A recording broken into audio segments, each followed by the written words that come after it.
Okey, Assalamualaikum warahmatullahi wabarakatuh. Hari ini kita bersama dengan Puan. Saya Erni Yusliza binti Othman Ah, daripada College Vocational ERT Setapak. boleh panggil cikgu? Boleh, Cikgu siapa? Erni. Cikgu Erni. Ya, Cikgu Erni. Okey, Cikgu Erni. Cikgu Erni, yang seperti sedia maklum saya tahu daripada apa tu, ah, KV apa tadi? KV ERT Setapak. ERT Ya, setapak. Okey, betul. boleh cerita sedikit dalamnya bidang cikgu ni? Okey, Assalamualaikum, selamat pagi. Saya merupakan salah seorang daripada tenaga pengajar di Okey. College Vocational ERT Setapak. Dan saya mengajar program pendidikan awal kanak-kanak. Oh, Tak lamalah, baru lebih kurang dalam 21 tahun perkhidmatan. lama sangat tu. Ah, actually sejak penubuhan KV tu lebih kurang dalam saya ke sana untuk ditukarkan ke KV Artis Tapak untuk mengikut mengajar program pendidikan awal kanak-kanak lah. Hmm. Okey, dalam masa yang sama pendidikan awal kanak-kanak ni actually pada mulanya orang tak kenal. Ya, betul. Ya, Hmm. orang tak kenal apa itu program pendidikan awal kanak-kanak. Tapi kalau kita tengok pada zaman sekarang, pendidikan awal kanak-kanak ni dah macam goreng pisang panas. Kita Ada kata sambutan sambutan yang sangat menggalakkan daripada pelajar-pelajar dan juga terutama daripada ibu bapa jugalah. Sebab satu, bidang TVET ni dah makin dikenali kan. betul? Ah, Kemudian yang kedua, mereka merasakan yang pendidikan awal kanak-kanak ni merupakan satu peluang kerjaya Hmm. yang baik, yang bagus sebenarnya untuk masa depan mereka lah. Sebab kalau kita tengok taska, tadika, kita tengok sekarang kan tumbuh macam cendawan Betul, betul. selepas Oh. hujan kan. Oh. So begitulah permintaan dia. Kalau kita tengok permintaan setiap tahun lah, saya ambil contoh daripada ERT Setapak sendirilah. Sebab situ tempat yang saya uruskan. Setiap tahun pengambilan dia makin lama makin meningkat. Untuk tahun ni sahaja permohonan untuk ke ERT Setapak dalam bidang pendidikan awal kanak-kanak lebih kurang dalam hampir 1,900. Setahun. Ya, untuk tahun ni sajalah untuk pelajar-pelajar lepasan tingkatan 3. Oh, Ah, lingkungan dalam umur 15 ke atas ke atau macam mana? ya, kemasukan ke kolej vocational ni uh, bermula daripada lepasan tingkatan 3 lah, maksudnya selepas PT3 tu. Okey, pelajar-pelajar ni akan mohon sama macam pelajar-pelajar lain yang nak mohon ke SBP, teknik, MARA kan. Mereka still kena masuk buat permohonan online, buat PKSK, buat ujian PKSK, kemudian kita akan buat pemilihan. Okey, faham. Yang khusus lah, mereka akan khusus ke bidang ke dalam vocational lah. Hmm. Okey. So kalau saya cakapkan untuk tahun ni saja 1,900 lebih kurang macam itulah permohonan ke ERT Setapak dan yang kita hanya memerlukan hanya 30 orang sahaja. Hmm. Disebabkan kapasiti kita yang tak besar lah. Lagi satu dia punya lagipun satu-satu KV tu dia punya facilities macam ERT Setapak kita tahu dia punya kapasiti tak besar. Oh, Hanya 30 orang sahaja untuk satu program. satu program ataupun Untuk pendidikan awal kanak-kanak je lah. oh, So pelajar-pelajar ni dia kena betul-betul. Sebab bila nak masuk dia bukan boleh masuk sesuka hati. maksudnya macam mana tu? Kita akan ada interview. Hmm. Still ada interview. Masa interview tu nanti pelajar ni akan diberi ujian, menjawab ujian akademik macam bahasa Melayu, bahasa Inggeris, matematik. Lepas tu ada ujian kecergasan untuk Hmm. tengok dia orang fit ke tak fit. Sebab kita tahu kan walaupun pendidikan awal kanak-kanak ni orang kata bukan satu kursus yang tough. Yang Wow. memerlukan pelajar ni berlari, macam kerja-kerja kayu, bangunan binaan tu semua kan. Betul, faham. Tapi still juga kita kena tengok dia orang fit tak fit untuk menguruskan kanak-kanak tu nanti. Hmm. So itu yang kita kena buat ujian kecergasan. Hmm. Kemudian kita ada interview bersama dengan pihak industri dan juga dengan pensyarah. pensyarah-pensyarah yang Ah, berada di kolej vokasional lah dalam bidang pendidikan awal kanak-kanak. okey faham. Okey, kat sini Ah, saya ada tengok Cikgu Ernie pegang ni apa ni? okey, Apa yang boleh diceritakan kat sini? ini adalah salah satu kalau untuk makluman ini adalah salah satu BBM. Okey. BBM tu apa tu? Bahan bantu mengajar. Oh, okey, bahan Okey, bantu kita nak pengajar. melahirkan pendidik. Ah, Okey, pendidik di dalam bidang pendidikan awal kanak-kanak ini adalah salah satu. Sebab kita tahu kanak-kanak ni dia suka satu-satu benda yang maujud yang boleh dipegang. Lepas tu hmm. warna. Warna mesti menarik. So pelajar-pelajar ni nanti kita bukan hanya mengajar dia bagaimana nak menguruskan kanak-kanak. Tapi kita mengajar dia juga bagaimana untuk menghasilkan satu-satu bahan bantu mengajar tu. Oh, Supaya bahan yang dihasilkan tu nanti boleh diguna pakai dan sesuai mengikut tahap umur dan juga perkembangan kanak-kanak. hmm. Okey, kalau kat sini ini adalah salah satu BBM berkaitan dengan kita tengoklah kat sini pengembaraan Kenaan Eko. eko. Ah. Maksudnya untuk alam sekitar lah. Kita akan ajarkan kanak ni berkaitan dengan alam sekitar. Apa dia kena buat untuk jaga alam sekitar. So, Ah. dalam masa yang sama sebenarnya dia memudahkan pendidik.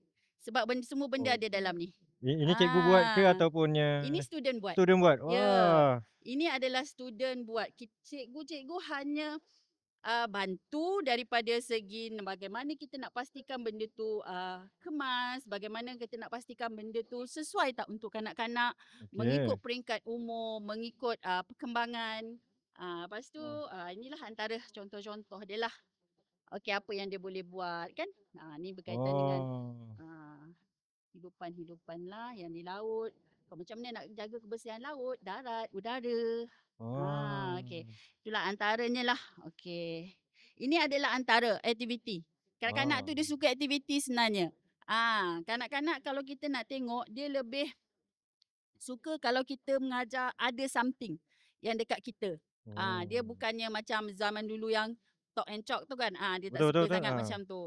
Dia akan teruja benda-benda yang macam ni. Okey. So inilah antara yang dihasilkan oleh pelajar-pelajar pendidikan awal kanak-kanak.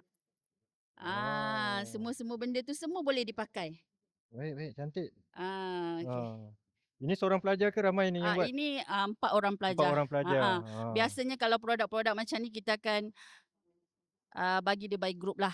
Ah, Supaya faham. dia boleh bertukar-tukar fikiran, dia Ah. boleh menghasilkan sesuatu benda yang lagi berkualiti. Okey, sebelum kita mengakhirinya segmen ni, boleh cikgu kongsikan padanya apa tu, ah, penonton yang akan melihatnya video ni, ah, media mana yang untuk diorang boleh daftar ataupun ambil seberitahu untuk pendaftaran atau sebagainya? Okey, biasanya pendaftaran untuk ke kolej vokasional akan dibuka pada dalam lebih kurang bulan 9 lebih kurang setiap Okey. tahun.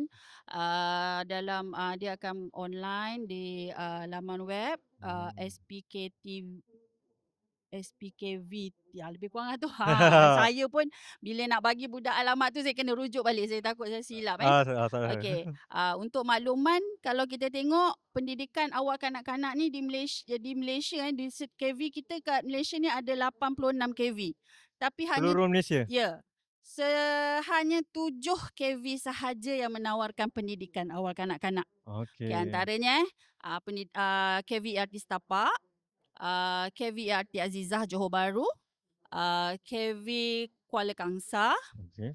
KV Sungai Petani 2, uh, Kedah?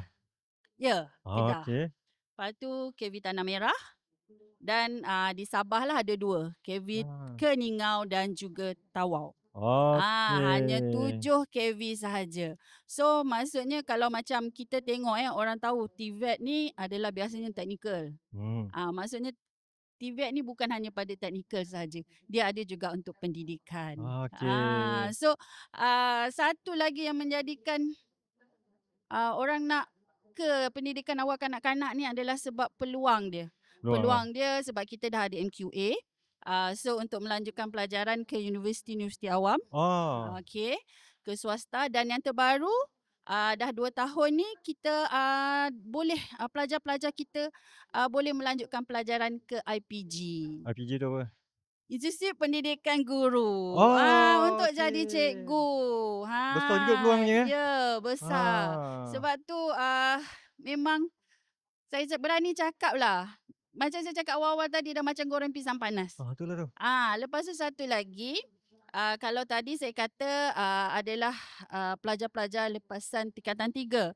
Untuk pelajar-pelajar lepasan SPM juga boleh mohon Hmm. untuk ke KV, yang mana mereka ni terus pada diploma. Umurnya dalam lingkungan 18 ke 20 tahun. oh, Ya.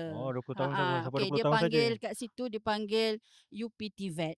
UPTVET, Yes, okey. dekat UPTVET tu dia punya syarat-syarat kelayakan dia adalah lulus bahasa Melayu dan sejarah, Ah, sebab dia setara SPM kan hmm, wajiblah lulus tu kan diikut SPM hmm. dan juga, kita nak katakan keutamaan tu pun boleh jugalah, kalau sekiranya pelajar-pelajar tersebut ada SKM tahap 2 ataupun 3. Okey, faham. Hmm, Ah, alright, okey. Itu saja Cikgu Erni. okey. Okey, seterusnya, boleh ada tips ataupun pandangan untuknya ibu bapa untuk yang mana yang tak tahu? Ah, Okey, pada ibu bapa dekat luar sana, sekiranya anak-anak kata dia nak masuk KV, kita galakkan.